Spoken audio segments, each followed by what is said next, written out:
প্রিয় শিক্ষার্থী বন্ধুরা, আসসালামু আলাইকুম। আশা করি সবাই ভালো আছেন। আজ আমরা ক্যাপিটাল বাজেটিং চ্যাপ্টারের 2015 সালে অ্যাকাউন্টিং ফার্স্ট ইয়ারে যে অঙ্কটা এসেছে সেটা সমাধান করার চেষ্টা করব। আশা করি সবাই সাথে থাকবেন।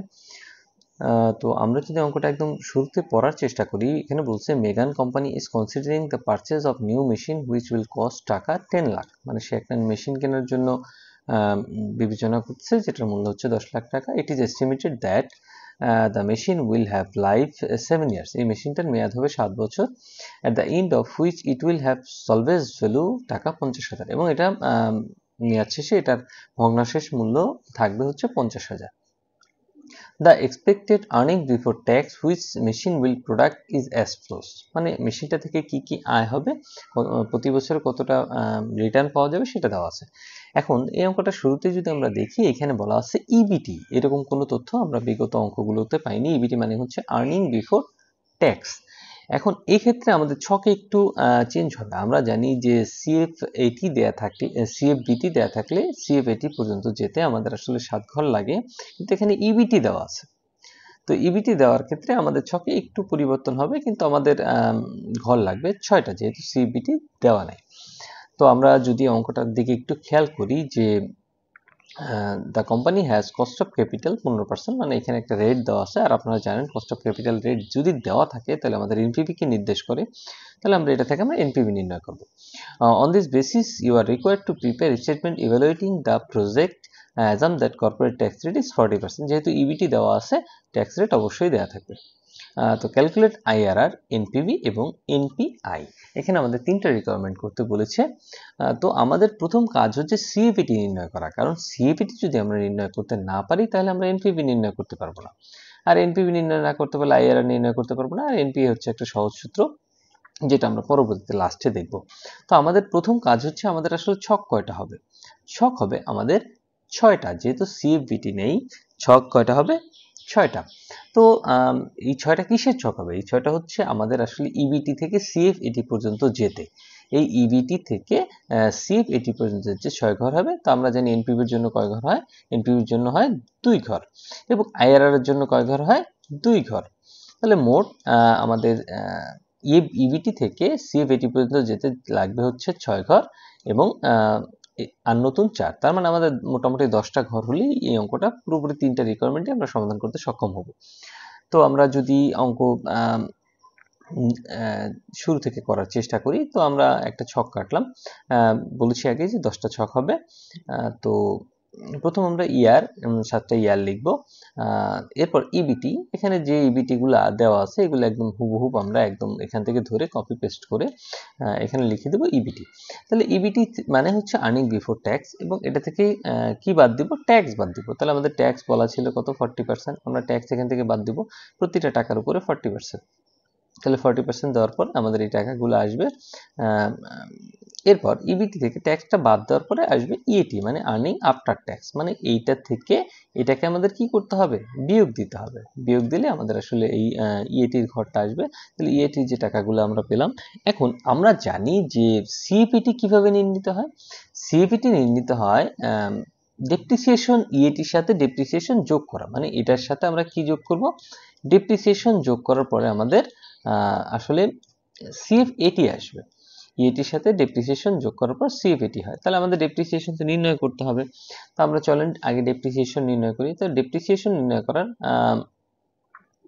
সূত্রটা আমরা জানি, সেটা হচ্ছে ডেপ্রিসিয়েশন নির্ণয় করার সূত্রটা হচ্ছে কস্ট মাইনাস সলভেজ ভ্যালু ভাগ হচ্ছে প্রজেক্ট লাইফ। তো ডেপ্রিসিয়েশনের সূত্রটা আমরা জানি যে কস্ট মাইনাস সলভেজ ভ্যালু ভাগ হচ্ছে প্রজেক্ট লাইফ। তাহলে আমাদের কস্ট ছিল হচ্ছে 10 লাখ টাকা, আমরা 10 লাখ টাকা লিখলাম, এবং সলভেজ ভ্যালু ছিল 50,000, এবং প্রজেক্টের লাইফ ছিল 7 বছর। তাহলে এটা আমরা ক্যালকুলেশন করলে পাই 1,35,714 টাকা। তো আমরা এইভাবে ডেপ্রিসিয়েশনটা নির্ণয় করে দেখিয়ে দিব। তাহলে আমরা ডেপ্রিসিয়েশন নির্ণয় করলাম 1,35,714 সব ঘরে। এরপর ইএটি থেকে যদি আমরা ডেপ্রিসিয়েশনকে মাইনাস করি, তাহলে আমাদের আসবে CF80। এখানে CF80 এসেছে 2,13,000, মানে এটা থেকে মাইনাস করার পরে CF80 এসেছে। এরপর আমাদের ডিসকাউন্ট ফ্যাক্টর আমাদের কত দেওয়া আছে? 15% দেওয়া আছে। তাহলে এই 15% দিয়ে আমরা প্রথম অঙ্ক করব। আমরা জানি ডিসকাউন্ট ফ্যাক্টর কিভাবে বের করতে হয়, আপনাদের আগেও বলেছি।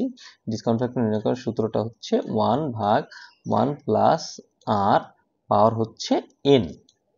এটা হচ্ছে আমাদের ডিসকাউন্ট ফ্যাক্টর নির্ণয় করার সূত্র। এখানে আর এর মান হচ্ছে আমরা 0.15 দিব এবং n, এই যে nটা যে বছরটা আপনি নির্ণয় করবেন সেটা হবে। যেমন 1 বছরটা নির্ণয় করলে 1 হবে, 2 বছরটা নির্ণয় করলে 2 হবে, তৃতীয় বছরটা নির্ণয় করলে 3 হবে। এটা সাইন্টিফিক ক্যালকুলেটর দিয়ে আপনারা করার চেষ্টা করবেন। তো আমরা এরকম প্রত্যেকটা বছরের মান আমাদের এসেছে সেটা আমরা বসিয়ে দিলাম এবং এই CFET-এর সাথে আমরা কিসের গুণ করব? ডিসকাউন্ট ফ্যাক্টরের গুণ করব। এটার সাথে এটা গুণ করব। গুণ করার পর আমাদের কি আসবে? PV আসবে।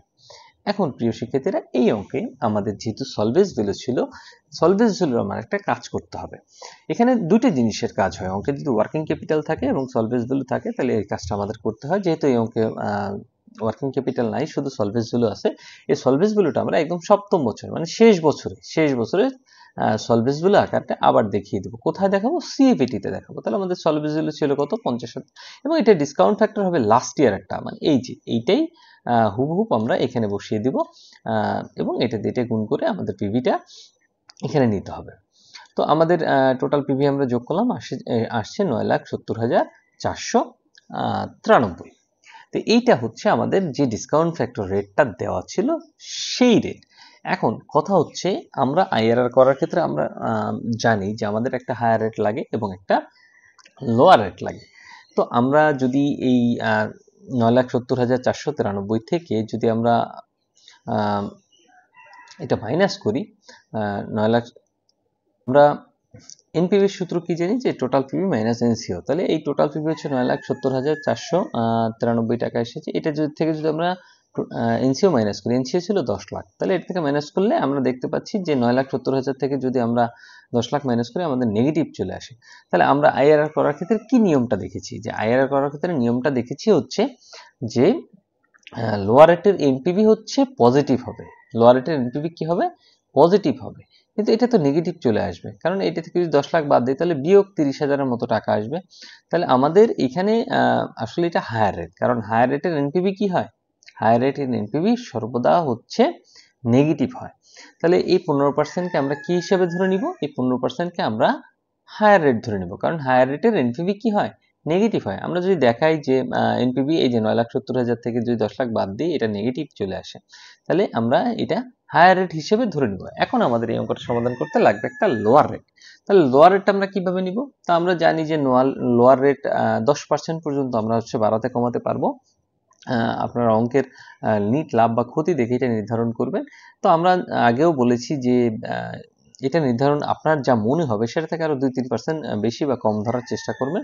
তো যেহেতু 29,000 টাকা 10 লাখ টাকা বিনিয়োগ করে 29,560 টাকা লস হয়েছে, এখানে 2% থেকে 3% কমালেও আমাদের লোয়ার রেটটা চলে আসবে। তো এখানে সমাধানে দেখা গেল যে ওরা 3% কমিয়ে 12% দিয়ে করার চেষ্টা করেছে। তো এখানে আমরা আর এর জায়গায় দিব 12 এবং এন এর জায়গায় প্রত্যেকটা বছরের মান লিখব। তাহলে আমরা দিয়ে দিলাম প্রত্যেকটা বছরের মান, এবং যেহেতু আমাদের সলভেজ ভ্যালু আছে তাহলে এই লাস্টের যে ইয়ারের মানটা এটা আবার আমরা নিচে দিয়ে এই 50,000 দিয়ে এটাকে গুণ করার চেষ্টা করব। এবং ডিসকাউন্ট ফ্যাক্টর আপনারা জানেন সর্বদা CFET-র সাথে গুণ হয়, এটা খেয়াল রাখতে হবে। বারবার বলে আসছি, তারপর পরীক্ষার্থীরা এক্সামে এই ভুলটা করে থাকে। তো আমরা যদি দেখি যে এগুলো গুণ করার পরে আমরা পিভির আরেকটা শখ পেলাম, যেহেতু CFET আর ডিসকাউন্ট ফ্যাক্টর গুণ করে। এবার আমরা যদি দেখি যে 10,69,077 চলে এসেছে, তার মানে পজিটিভ চলে আসবে। এই যেমন এনপিভি আমরা এটা থেকে যদি 10 লাখ বাদ দিই তাহলে পজিটিভ চলে এসেছে। তাহলে আমরা একটা লোয়ার রেট পেয়েছি 12% এবং একটা হায়ার রেট পেয়েছি 15%। তো আমরা জানি যে লোয়ার রেটের এনপিভি কি হয়? পজিটিভ হয়। এই যে লোয়ার রেটের এনপিভি পজিটিভ হয়েছে এবং হায়ার রেটের এনপিভি কি হয়েছে? নেগেটিভ হয়েছে। তাহলে আমরা এবার IRR এর যেহেতু রিকোয়ারমেন্ট করতে বলছে, আমরা সূত্র লিখি a plus C, C minus D, B minus A. B হচ্ছে এখানে হায়ার রেট, এ হচ্ছে লোয়ার রেট, সি হচ্ছে লোয়ার রেটের এনপিভি এবং ডি হচ্ছে হায়ার রেটের এনপিভি।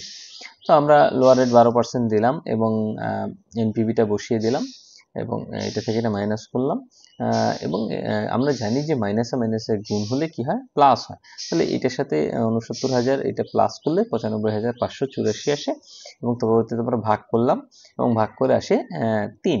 তো আমরা এই ক্ষেত্রে বারবার বলেছি যে এই ভাগ করে গুণ করার ক্ষেত্রে পার্সেন্টেজটাকে আমরা ব্র্যাকেটের বাইরে পাঠিয়ে দেবো। এই পার্সেন্টেজটা কোথায়? এই ব্র্যাকেটের বাইরে পাঠিয়ে দিব। তারপর আমরা যোগ বিয়োগ করলে আসলে এর সমাধানটা হয়ে গেছে। এরপর আমাদের বলছিল এনপিভি করতে, তাহলে এনপিভি আমরা জানি যে রিকোয়ার্ড কি করতে হয়, টোটাল পি মাইনাস এনসিও 15% যে রেটটা দেওয়া ছিল, কারণ পরের রেটটা তো আমরা ধরে নিয়েছি। তাহলে আমাদের এনপিভিটাও নির্ণয় করা হয়ে গেল।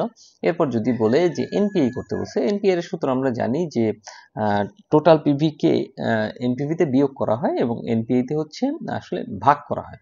তাহলে